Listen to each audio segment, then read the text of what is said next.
everybody, and welcome to another Babble and Paint. This one is number 3, and today I'm going to be painting the front of my diary, which I actually use every day, so just to plan out all my stuff. And I wanted something that made me think of summer and just made me happy, so I decided to paint a screenshot from Call Me By Your Name, a movie which I really love, especially the aesthetic of it. So yeah. And actually, when I'm looking at this speed paint right now, it made me think of what I want to do with my art. So what inspires me and what do I actually want my art to be? I mean, I've been doing this for quite a long time now, and I used to always see art as just practice and see where the practice goes, kind of. And I also still believe that skill is really important when it comes to creative expression, because the more skills you have and the more diverse your skills are, the better you can actually choose what you want to show and the more creative freedom you have. So I started looking back at my art and really reflecting on the stuff I've posted and the stuff in my sketchbook, and just kind of placing them in different categories and seeing what still inspires me. And I mean, my very, very old art I didn't include in this because I hardly like any of it. And that's very logical because I was literally a child when I made it, so I changed quite a lot in that time. But yeah, this year I'm kind of taking a break from art because I am in uni right now and I'm studying art theory, so that means that art is still very much a part of my life, but I have less time to actually make things. So that made me think, if I actually do have time, what is the type of stuff I'm gonna make so that I'm still, putting stuff out there that I'm proud of and not just making stuff that I always feel stressed about. Because I catch myself falling into this hole of I have to make something every week and post it, and you can really see it in the quality of the things that I made. And I'm not saying this is always a bad thing. Sometimes it's really good to push yourself and to challenge yourself to make something every day, but in the situation that I'm in right now, I just don't have that much time to just muck around always. And I think I will be happier to create bigger pieces or just to spend some more time on things and maybe post less. I'm not talking about YouTube, by the way, so this is purely just Instagram or basically kind of art portfolio stuff. YouTube, actually, I'm really excited to post every week, so I'm really glad that's going well. So yeah, I just took a step back and basically I took screenshots of everything on Instagram that I really still liked. And I'm quite lucky that I have quite a lot of those pieces. I know some artists really hate everything that they do, and for the most part I kind of do as well. I mean, I can always see the little imperfections and the ways I want to change stuff, but in general there is still art that I made that inspires me to make something similar or to explore a certain concept more, or even just colors that I use that I think, oh, that's really great and it makes me happy, I think there are almost no pieces that I think I would not change a single thing, like maybe 4 out of 100, but I mean, that's just part of the process, and as an artist, I think you can never really be 100% satisfied, or at least it's very difficult to be 100% satisfied with what you do.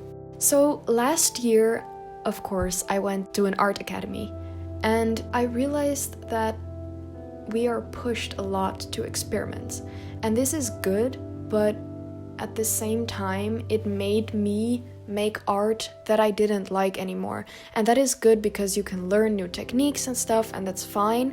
But at the same time, I didn't make that much for, the academy or like for the projects that I was doing that I was actually proud of and that represented me. And I don't mean that it's not good to experiment, because it's still great, but I still think that in experiments there should be some part of yourself, or at least that's what I want. Like as an artist, I want people to be basically able to see, wow, this artist is really diverse in what she can do, but also that there's still some part of me in there, you know, like it's personal and it's basically, it feels like something that I made. And for a lot of things that I made last year, it just didn't feel like that. And I really want to focus on that this year because I don't have the academy. So I can really use the things that I've learned last year and kind of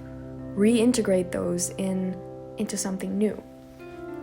So the things that I noticed is that I actually love all the landscapes that I did. Every landscape that I've posted was in this kind of selection that I made, that I was like, this is great, I want to do more of this, or like I want to explore these colors. And that really surprises me because landscapes actually always feel really daunting for me because there's a lot of detail and you kind of have to pick and choose much more than, say, if you're doing a portrait, because if you're doing a portrait, every little detail matters, and it's the details that make something look like what you want it to look like, if that makes sense, or at least the portraiture that I do normally.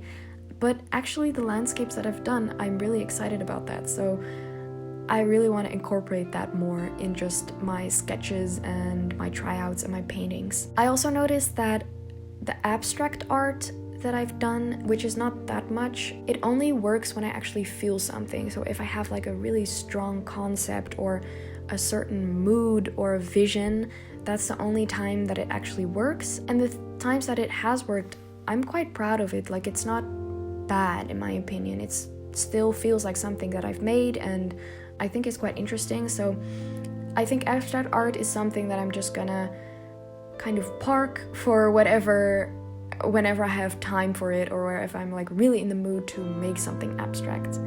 Something more general that I noticed is that I love beauty. So I watched a video a few days ago about an artist that got an email from a viewer that said, I'm afraid to paint. I don't know, I have all the supplies and the ideas, but I'm just afraid to paint. And the response of this artist, YouTuber, was to think about why you make art and what is it in art that you find inspiring. And for me, that is definitely beauty, and it can be beauty in different types of ways. So beautiful colors, beautiful lines in a way, beautiful movement. That's just something that really inspires me. And when I look at the art that I surround myself with, that's also always an element in stuff that I like. Something else I noticed is that I really like illustrational elements in my portraiture, for example. So if I add something myself, like an extra eye, or maybe just a little bit of a different color, or just make it myself, or use a type of technique that really makes it not photorealistic, I found out that I quite enjoy that. And also something that I was actually not surprised by, because everybody says it, but still it was quite surprising. About, I think 95% of the selection that I made was based on a reference. So almost every single piece I have used one or two reference photos to just, have like a guideline of where I want to go. And I think that's really interesting because it means that I have to have a starting point, a visual starting point before I can change it and make it my own. So I think that I want to explore these things more and just really try to incorporate the things I just said and see if I really like the results more and like if it has an effect on my art. And I'm quite excited to explore this new vision on art that I have right now. I guess this video wasn't maybe that informative like my normal Babble and Paints are, but it was really informative for me, and maybe you learned something from it as well. So yeah, I hope that you liked this video, and I'll see you next week.